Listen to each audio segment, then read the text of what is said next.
जय हिंद दोस्तों, मैं साकिब मलिक स्टडी ट्रायंगल में आप सभी का स्वागत करता हूं। दोस्तों, इस वीडियो में हम मिक्स जीके के टॉप 20 प्रश्नों को करने वाले हैं, जो कि आपकी किसी भी परीक्षा के लिए बहुत ज़्यादा इंपॉर्टेंट होंगे।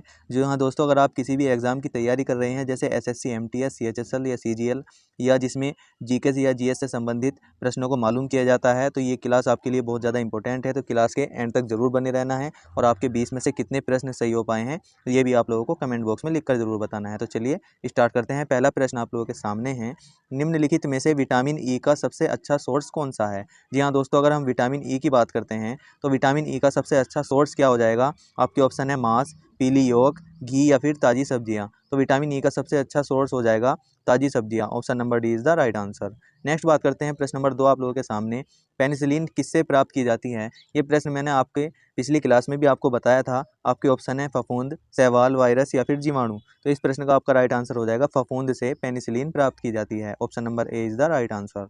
नेक्स्ट बात करते हैं, प्रश्न नंबर 3 आप लोगों के सामने है, मानव शरीर में कुल कितनी हड्डियां होती हैं।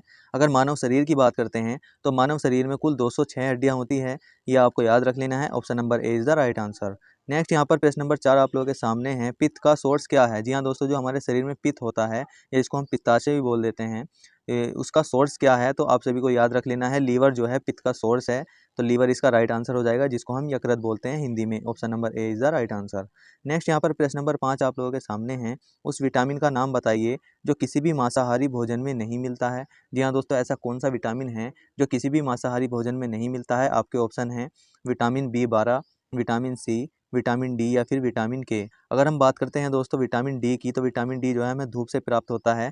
Option number C is the right answer. Next यहाँ पर है प्रश्न नंबर 6 आप लोगों के सामने, मानव शरीर का सबसे बड़ा अंग कौन सा है। अगर मानव शरीर का सबसे बड़े अंग की बात करते हैं तो वो कौन सा हो जाएगा। इस प्रश्न का आपका राइट आंसर हो जाएगा दोस्तों यकृत, जिसको हम लीवर बोलते हैं। लीवर जो है मानव शरीर का सबसे बड़ा अंग हो जाएगा, यह आपको याद रख लेना है। Option number C is the right answer. Next यहाँ पर प्रश्न नंबर 7 आप लोगों के सामने है, वाहनों के अग्रदीपों जिसको हम हेडलाइट बोलते हैं, उसमें किस प्रकार के दर्पण का इस्तेमाल होता है। आपके ऑप्शन है समतल दर्पण, अवतल दर्पण, उत्तल दर्पण या फिर परवलयीय दर्पण। तो दोस्तों इस प्रश्न का आपका राइट आंसर हो जाएगा ऑप्शन नंबर डी, परवलयीय दर्पण, या जिसको हम गोलीय दर्पण के नाम से भी जानते हैं, ये आपको याद रख लेना है। तो option number D is the right answer.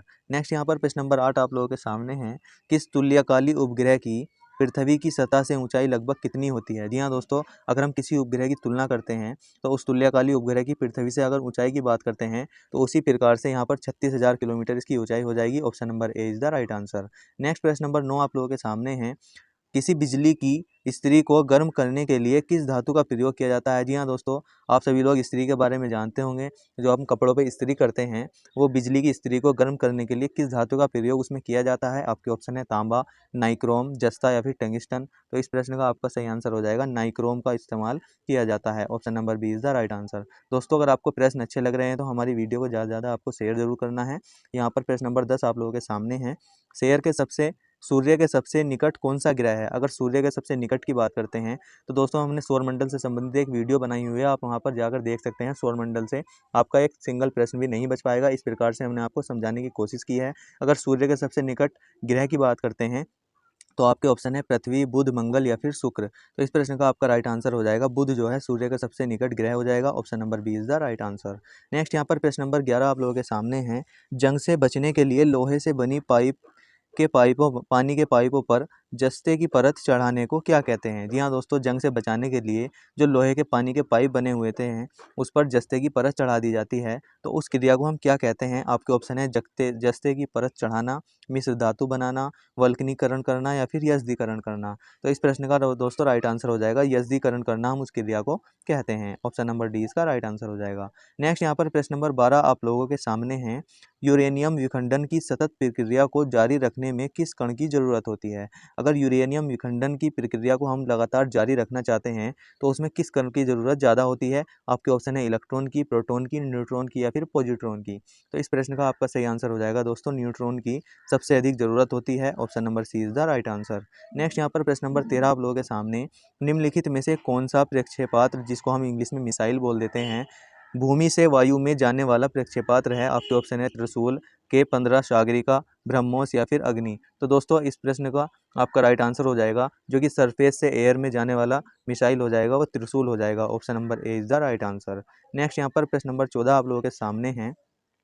Petrol की स्फोटक रोधी गुणवत्ता बढ़ाने के लिए निम्नलिखित में से किसे इस्तेमाल किया जाता है? जी हाँ दोस्तों, जो पेट्रोल की विस्फोटक रोधी गुणवत्ता है उसको बढ़ाने के लिए किस चीज़ का इस्तेमाल हम करते हैं? तो इस प्रश्न का आपका राइट आंसर हो जाएगा दोस्तों, टेट्रा एथिल सीसा का इस्तेमाल किया जाता है। Option number A is the right answer. Next यहाँ पर प्रश्न नंबर 15 आप लोगों के सामने है, नेहरू ट्रॉफी। जी हाँ दोस्तों, नेहरू ट्रॉफी किस खेल से संबंधित है? आप लोगों से बार बार परीक्षाओं में और खास करके एसएससी की परीक्षाओं में ट्रॉफी और उनसे संबंधित खेल से आपके प्रश्न बार बार पूछ लिए जाते हैं। तो इस पे संबंध भी हमने एक क्लास बनाई हुई है, आप उसको देख सकते हैं। अगर नेहरू ट्रॉफी की बात करते हैं तो ये किससे संबंधित हो जाएगी? फुटबॉल से संबंधित हो जाएगी Nehru trophy. Option number B is the right answer. Next यहाँ पर प्रश्न नंबर 16 आप लोगों के सामने है, शास्त्रीय नृत्य ओडिसी किस प्रदेश की उपज है? जी हाँ दोस्तों, जो क्लासिकल डांस ओडिसी है वो कहाँ से उपज हुआ है, कहाँ से उसका ओरिजिन हुआ है, आप लोगों को बताना है। आपके ऑप्शन है आंध्र प्रदेश, उड़ीसा, गुजरात या फिर राजस्थान। तो इस प्रश्न का आपका राइट आंसर हो जाएगा दोस्तों, ओडिशा इसका राइट आंसर हो जाएगा। Option number B is the right answer. Next यहाँ पर प्रश्न नंबर 17 आप लोगों के सामने है, पांचवी पीढ़ी के कंप्यूटरों में क्या उपलब्ध नहीं है? अगर पांचवी पीढ़ी के 5th जनरेशन के कंप्यूटरों की बात करते हैं तो इसमें निर्वात ट्यूब उपलब्ध नहीं है। ऑप्शन नंबर डी इसका राइट आंसर हो जाएगा। नेक्स्ट यहाँ पर बात करते हैं हम, अगला प्रश्न आप लोगों के सामने है, प्रश्न नंबर 18, किसी कंप्यूटर में जोड़ने, तुलना करने और मिलाने के कार्य को या कार्य कहाँ पर होते हैं? अगर किसी कंप्यूटर में हमें जोड़ना है, तुलना करनी है या मिलान करना है, इस प्रकार के कार्य कहाँ पर रहते हैं? तो यहाँ पर मेमोरी चिप होती है, जिसको हम स्मृति चिप भी कह सकते हैं। Option number D is the right answer हो जाएगा। नेक्स्ट यहाँ पर प्रश्न नंबर 19 आप लोगों के सामने है, मोनालिसा। जी हाँ दोस्तों, मोनालिसा एक बहुत ज़्यादा प्रसिद्ध चित्रकारी या पेंटिंग है, उसको किसने बनाया था आप लोगों को बताना है। आपके ऑप्शन है Michael Angelo, Leonardo da Vinci, Picasso या फिर वान गोग। तो इस प्रश्न का आपका राइट आंसर हो जाएगा दोस्तों, लियोनार्डो दा विंसी ने मोनालिसा के चित्र को बनाया था। ऑप्शन नंबर बी इसका राइट आंसर। नेक्स्ट यहाँ पर प्रश्न नंबर 20 जो कि आपका आज का आखिरी प्रश्न है, यहाँ पर वह प्रथम महिला कौन थी जिसने 7 प्रमुख सागर तैर कर पार किए थे? आपके ऑप्शन है चांदनी, बुला चौधरी, मृदुला राजीव या फिर प्रिया शानभाग। तो इस प्रश्न का दोस्तों आपका राइट आंसर हो जाएगा Bula Chaudhary. Option number B is the right answer. तो दोस्तों आपको प्रश्न कैसे लगे हैं ये आपको कमेंट बॉक्स में लिखकर बताना है, और आपके 20 में से कितने प्रश्न राइट हो पाए हैं ये भी आपको बताना है। और अगर आपको हमारी वीडियो अच्छी लगी है तो वीडियो को ज़्यादा से ज़्यादा शेयर करना है, और हमारे चैनल पर अगर आप पहली बार आए हैं और वीडियो को यहाँ तक देख रहे हैं तो हमारे चैनल को सब्सक्राइब भी जरूर करना है। जय हिंद दोस्तों, धन्यवाद।